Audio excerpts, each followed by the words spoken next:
बिस्मिल्लाहिर्रहमानिर्रहीम। अस्सलाम वालेकुम। एक रिवायत में है कि जब तालूत ने जालूत की लड़ाई पर फतह पाई तो कौम बनी इसराइल ने उनसे कहा कि तुमने जो वादा किया था कि जो जालूत को मारेगा उसको आधी सल्तनत और अपनी बेटी से शादी कर दूंगा, लिहाजा अब अपना वादा पूरा करो, यानी हजरत दाऊद अलैहिस्सलाम को आधी सल्तनत और अपनी बेटी ब्याह दो।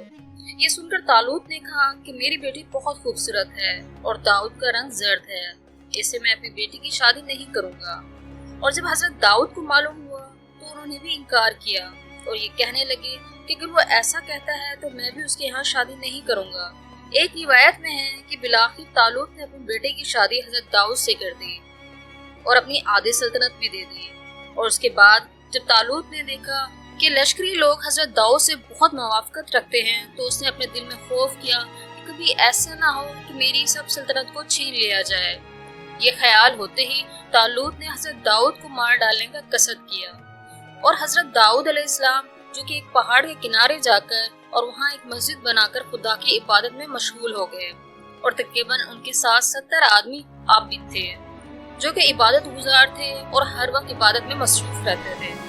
ये देखकर बनी इसराइल ने तालूत से कहा कि दाऊद अलैहिस्सलाम के साथ बहुत ही आबिद लोग जमा हो गए हैं, अगर वो सब के सब बददुआ करेंगे तो हम सब बर्बाद हो जाएंगे और हमारी सल्तनत भी छिन जाएगी।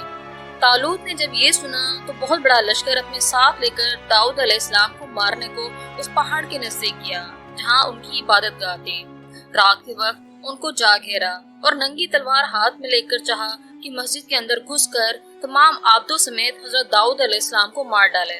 खुदा की मर्जी ऐसी हुई कि उनको ख्वाब ने गलबा किया। आखिर तालूत अपने लश्कर समेत सो गया और जब वो तालूत अपने लश्कर के साथ सो गया तो उसी वक्त हजरत दाऊद अलैहिस्सलाम मस्जिद से निकलकर देखते हैं कि तालूत तो अपने लश्कर के साथ सो गया है। तब नंगी तलवार उसके हाथ से लेकर पत्थर पर मारे और पत्थर के 2 टुकड़े करके उसकी पेट पर तलवार और वो पत्थर भी और एक कागज का टुकड़ा लिखकर रख दिया और जो चिराग जल रहा था वो भी बुझा दिया। और उस कागज के टुकड़े पर ये लिखा था, ऐ तालूत, ये तेरी तलवार मैंने पत्थर पर मारी और पत्थर के 2 टुकड़े कर दिए। अगर तेरे पेट पे मारता तो तेरे पेट के भी 2 टुकड़े कर डालता और फिर तुझको खबर भी ना होती, कोई भी तेरी फरियाद को ना पहुंचता। बस बेहतरी तेरी इसी में है कि तू उठ के यहाँ से चला जा और उन आबदों के मारे जाने का इरादा बिल्कुल छोड़ दे, वरना आखिरत में भी गुनाहगार होगा। और जब रोजे रोशन हुआ और तालूत अपनी नींद से बेदार हुआ तो वो देखता है कि अपनी तलवार और एक कागज का टुकड़ा और 2 पत्थर पेट पर रखे हैं। डर कर उठ खड़ा होता है और फौरन शर्मिंदा होकर बैतुल मक़दिस में चला गया। और उधर हजरत दाऊद अलैहिस्सलाम अपने तमाम आबदों समेत इबादत इलाही में मशगूल हो गए।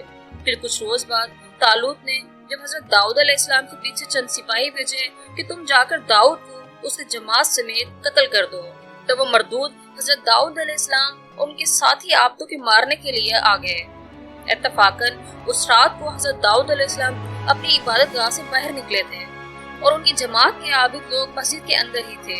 उन लोगों ने मस्जिद के अंदर जाकर तमाम आबिदों को मार डाला। जब तालूत को खबर हुई कि तमाम आबिद मारे गए और हजरत दाऊद बच गए, दर हकीकत मतलब उसका हजरत दाऊद अलैहिस्सलाम से था और उन आबिदों के मारे जाने से वो बहुत ही पशेमान और शर्मिंदा होता है और हजरत दाऊद को बुला भेजा ताकि वो अपनी बेटी को उनके साथ ब्याह दे और अपनी इस हरकत की माफी मांग सके। जब उनके काजदों ने हजरत दाऊद अलैहिस्सलाम से जाकर कहा कि आपको तालूत बादशाह बुलाता है, आप हमारे साथ चलिए, वो आपसे अपनी इस हरकत की माफी चाहता है।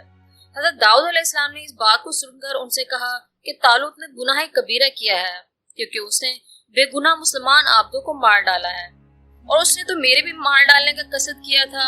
जब तक लड़ाई में ना जाएगा और एक आबिद के बदले एक काफिर को ना मारेगा उस वक्त तक मैं वहां नहीं जाऊंगा। बस काजदों ने ये बातें अपने बादशाह तालूत से जाकर कही। बादशाह तालूत ये बातें सुनकर अपने किरदार पर बहुत शर्मिंदा होता है और हजरत दाऊद अलैहिस्सलाम के फरमान से जब वो लड़ाई में जाता है और वहाँ खड़ा ही होता है कि अचानक एक तीर दुश्मन की तरफ से आया और उसके सीने पर ऐसा लगा कि पुष्ट से निकल गया। बस वहीं उसकी जान निकल जाती है और ये देखकर उसका पूरा लश्कर हजीमत पाकर वापस आ गया। फिर हजरत दाऊद अलैहिस्सलाम ने ये खबर पाकर तालूत के घर आकर उसकी बेटी से शादी कर ली और बादशाह तालूत की सल्तनत के मालिक हुए और उनको सब्र के बदले अल्लाह ताला ने बादशाही और पैगंबरी अता की। जैसे कि अल्लाह ताला फरमाते हैं, और दी अल्लाह ताला ने हजरत दाऊद अलैहिस्सलाम को सल्तनत और हिकमत یعنی پیغمبری سے نوازا۔